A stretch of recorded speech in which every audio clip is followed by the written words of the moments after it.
Bonjour, je suis Adi, votre coach e-commerce. Alors, on va parler rapidement de mail. Alors, les mails, c'est quoi? C'est ce qui vous permet de communiquer aujourd'hui tant sur le plan professionnel que personnel. Mais c'est très important de distinguer les deux. Mon conseil, c'est d'avoir une boîte mail personnelle et une boîte mail professionnelle. Alors, professionnel, il y a deux solutions. Soit vous prenez via votre hébergeur, par exemple monsite.com, et puis vous mettez votre prénom, mon prénom @monsite.com, et puis vous utilisez le serveur de mail de votre hébergeur.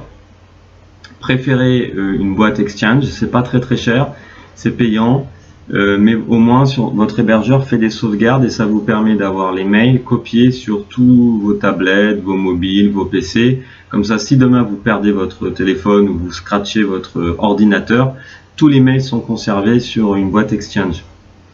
Le serveur de mail le fait aussi de votre hébergeur. Le problème du serveur de mail de votre hébergeur, c'est que le client, ce qu'on appelle le client, c'est-à-dire l'outil, le logiciel qui permet d'envoyer, de recevoir des mails, d'écrire des mails, de stocker dans les dossiers, etc.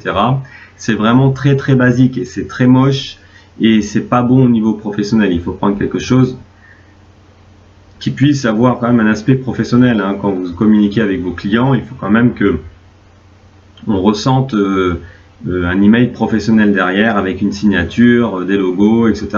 Donc c'est très important.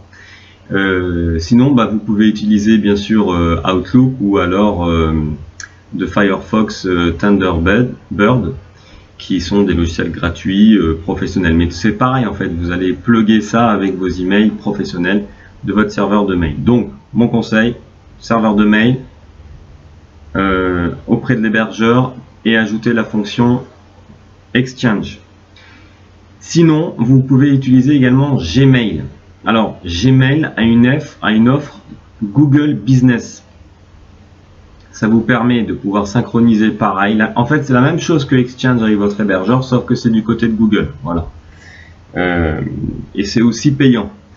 Le Gmail, c'est pas payant, mais le Google Business Mail, c'est payant. Mais c'est pas grand chose, et puis ça vous permet aussi de travailler en mode collaboratif. Ça veut dire si vous avez des associés, si vous avez des projets, vous pouvez utiliser tous les outils de Google en mode professionnel. Donc vous pouvez partager le calendrier, donc vous pouvez voir le calendrier de votre associé ou de votre employé. Chacun voit le calendrier, etc.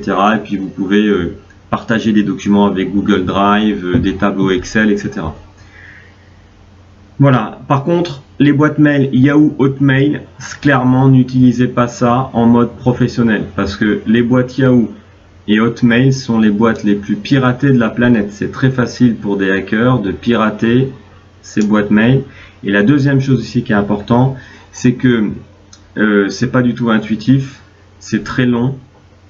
Et puis dès que vous allez vous connecter sur une boîte Yahoo, Hotmail, d'un PC qui n'est pas le vôtre, ou alors vous êtes en vacances, vous êtes connecté de l'Italie avec votre boîte Hotmail, il va vous bloquer votre boîte Hotmail parce qu'il va dire qu'il a vu que c'était un comportement inhabituel. Résultat, vous n'avez plus d'accès à votre boîte mail, Hotmail ou Yahoo, et si vous avez mis tous vos mails professionnels, tous vos clients ils vont envoyer des mails, ils vont rien recevoir et vous allez perdre du chiffre d'affaires, et puis clairement c'est pas professionnel. Voilà, c'était tout pour le tuto sur les emails. Si vous avez besoin de conseils, n'hésitez pas pour me contacter. Et je vous dis à bientôt pour un prochain tuto.